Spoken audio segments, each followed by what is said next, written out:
Warning, there may be explicit language in today's episode. Viewer discretion is advised.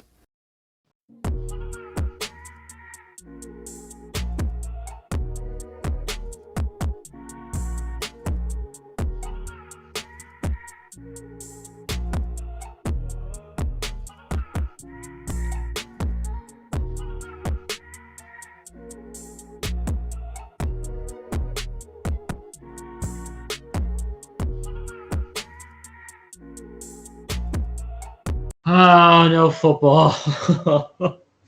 Yeah. As MJF comes out to the ring right now.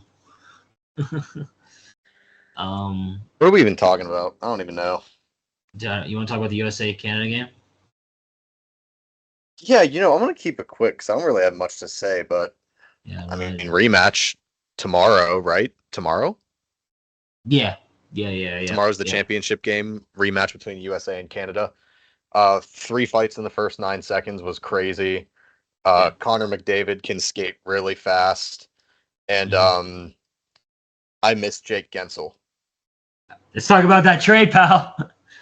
I miss Jake Gensel. Those are my full thoughts from USA Canada 1.0. We get it 2.0 tomorrow night. That's going to be a freaking bloodbath. It's going to be a brawl. It's going to be a brawl. There is going to be the fights will start. Now on the show that dropped tonight, you should go to When I'm at the Podium, and you should see Dalton's Duval. He did Liam Cohen's Duval. He's like, oh God, Duval. I'll watch it. I'll watch it.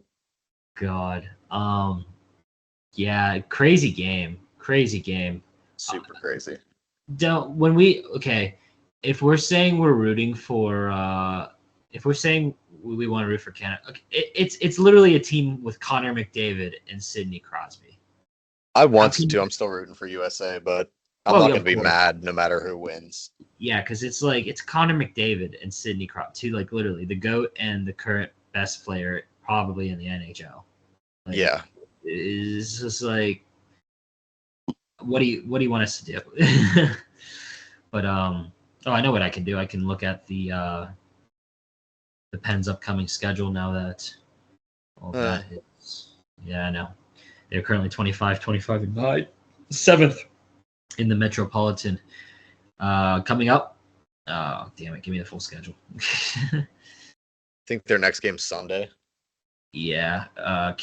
Home against the Capitals, and then home against the Rangers. That is this week, and then back-to-back against Philadelphia. At Philadelphia, then in Pittsburgh.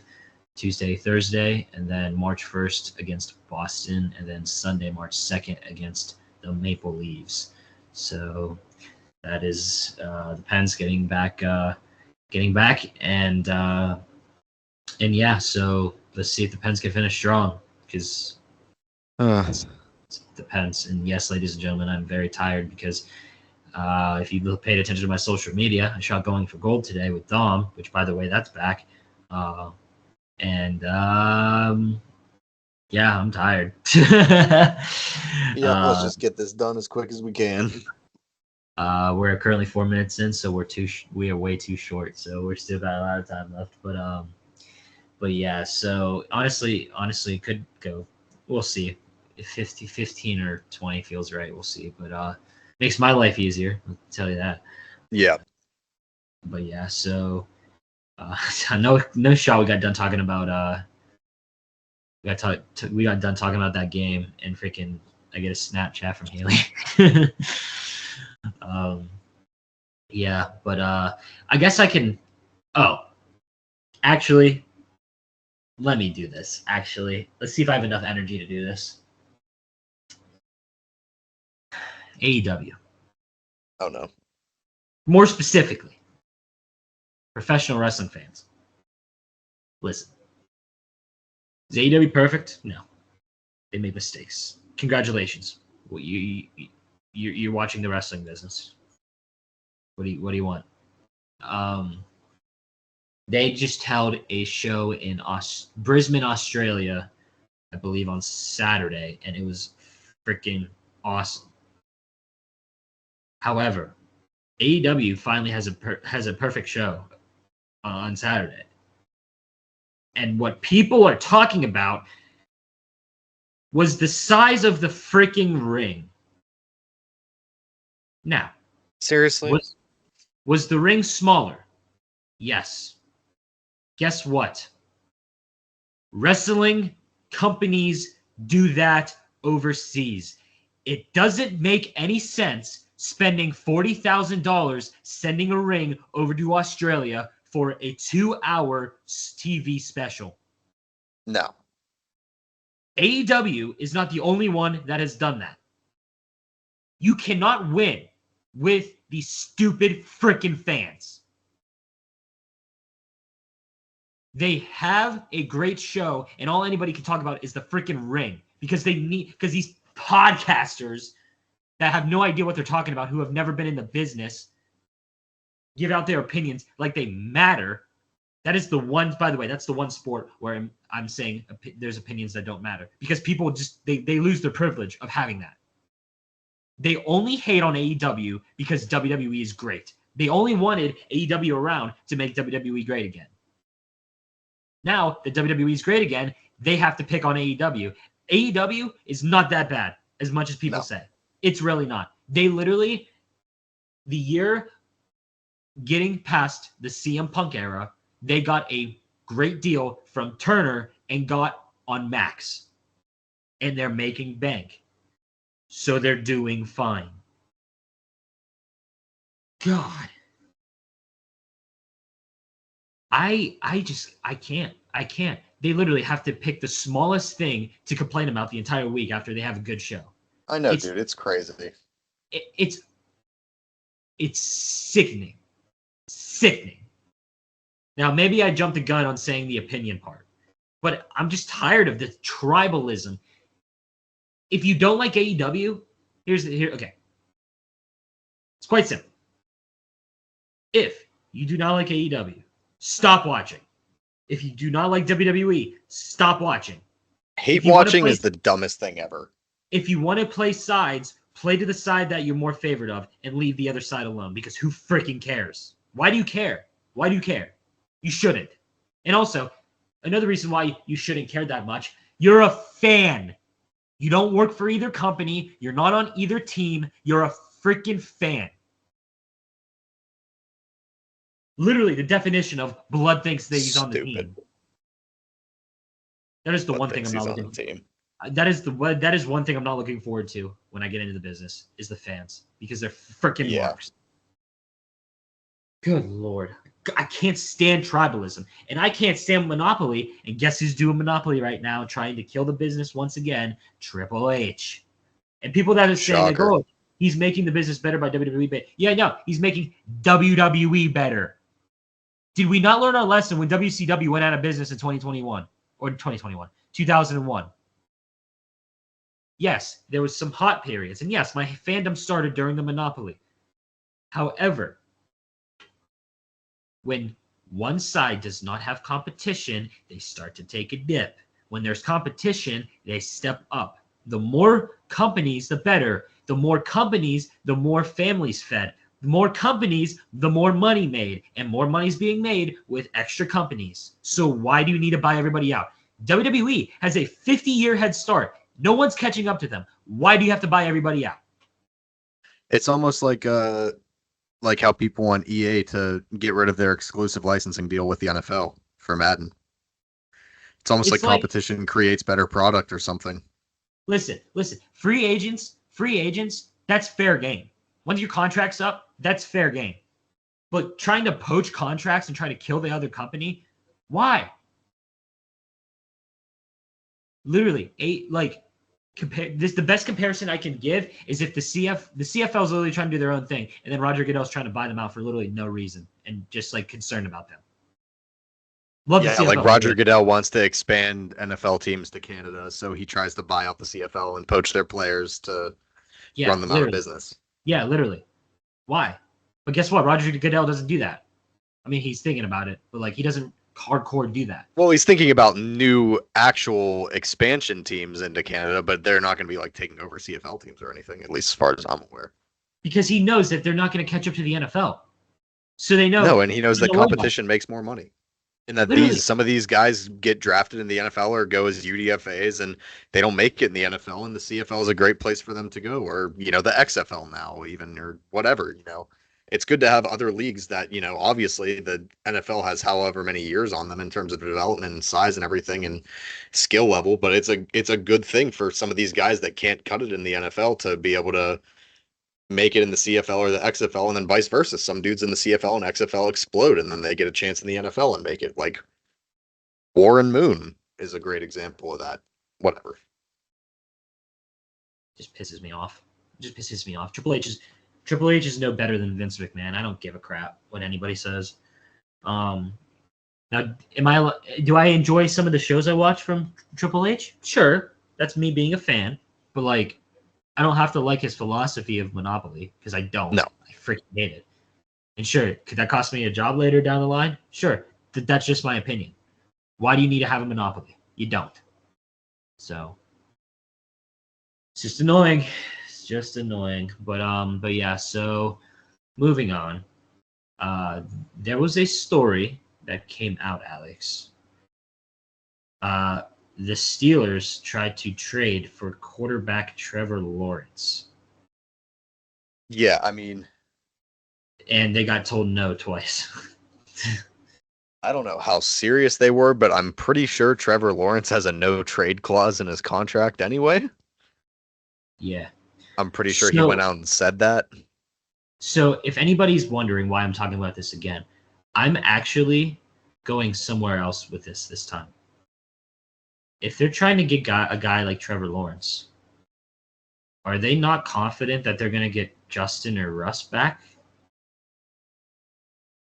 Or are they not committed to getting one of them back even? Yeah, that's what I want to know, because like I personally me, I think they're going to get Justin back. I don't think Russ. Yeah, I personally think you let Russ walk and then you sign Justin on like a 2-year deal. Yeah, exactly. Let him prove himself, and if he doesn't, draft Arch Manning. But yeah, I don't know. To me, that just felt. I don't know if it felt like that for you. Like I don't know. Part of me felt that like maybe they weren't confident they were going to get either guy back, but I don't know. I mean, don't get me wrong. I like the idea of the Steelers being a little more aggressive in the quarterback market, but yeah, because there's no one just didn't make any sense. Free agency wise, let me say this. I swear to God, Mike Tomlin, Art Rooney, Omar Khan, if you sign Aaron Rodgers, I was waiting for it. I'm done. Isn't it so crazy to think how quickly things change? Like 2 years ago, pre-Rodgers trade to the Jets, we would have been excited as hell about that. But now he's 41, 2 years removed from an Achilles tear, and there's just no way in hell I would ever touch him. You don't need or shouldn't want Aaron Rodgers. No. So don't do it. 40-year-old veteran past his prime, 2 years removed from an Achilles tear. Yeah, no thanks. Yeah, no. But yeah, so now here's the question that I actually that I'm not, but we haven't really discussed it much. And that's what's gonna happen with Najee Harris. And I know we talked about it before, but like now it's the off season. Now we're a week or two. I can't see the Steelers throwing enough money at him to keep him. And neither do I. Like I said, I could see him in black and silver. Like I could see him being a Raider or something like that this year. I could see, if Russ goes there, I could definitely see that. I feel like he could follow him there. But yeah, I'm not sure. I am really not sure. That one's up in the air for me. So maybe strange pick, but maybe he's a Commander or a Patriot. The Patriots have like $120 million in cap space this year. Yeah. I'm sure they wouldn't be worried about slightly overspending in the running back market to get someone solid. Yeah. Wait a minute. I see the date. Don't tell me. 1 sec. Don't tell. No. What? The Pirates play baseball this weekend. Why? I forgot about that.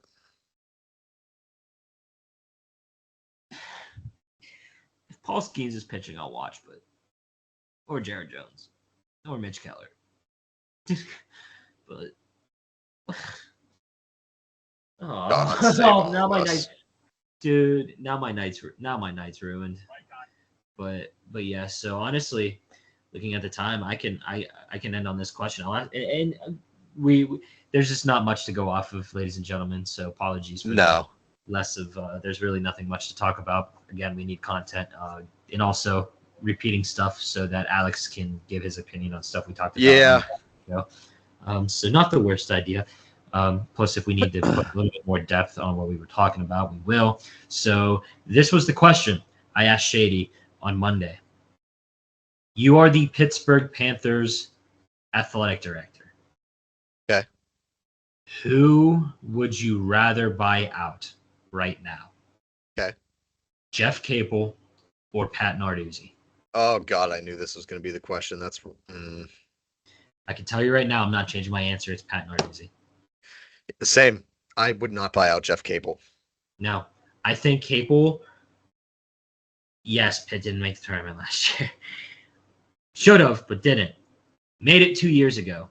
You also have to remember that Jeff Capel inherited a dumpster fire program from Kevin Stallings. And Pat Narduzzi only has his job because of Kenny Pickett. What do you say? I mean, pretty much. Jeff Capel has actually shown that he can recruit and grow the team. And, they've been up and down, but, there's promise. He's put guys into the league, so. Mm-hmm. I mean, can't really complain about too much. I mean, obviously, you'd like to make the tournament more consistently, but. Yeah. Yeah. And another thing, I feel like, now here's the thing. Capel's certainly not helping his case right now. I can tell you that. No. Right now. He's not helping his case. I think you, at the very least, need to do what Narduzzi did after the 3-9 season and clean house on your coaching staff. Yeah. I think you need to get some new clean house. Then go from there. Now, if this happens for the next couple of years and we're getting nowhere and it's still only one tournament appearance, then we need to have the talk. Agreed. I feel like. But yeah, so Alex, is there any other sports news you want to talk about? Very short show today. No, nothing I can think of, man. Yeah, just a short episode. Yeah. Not much to talk about. Sid's gonna be on Sunday for the Athlete Spotlight. She stumbled on her blindside question because it was the 3 people that helped her out the most, and then cut, keep, trade. Yeah. So there, yeah. So yeah, short episode. I might go to sleep right now. So Same. Go ahead, take it. Switching it up, doing a beanie toss today, because why not? Good night, America.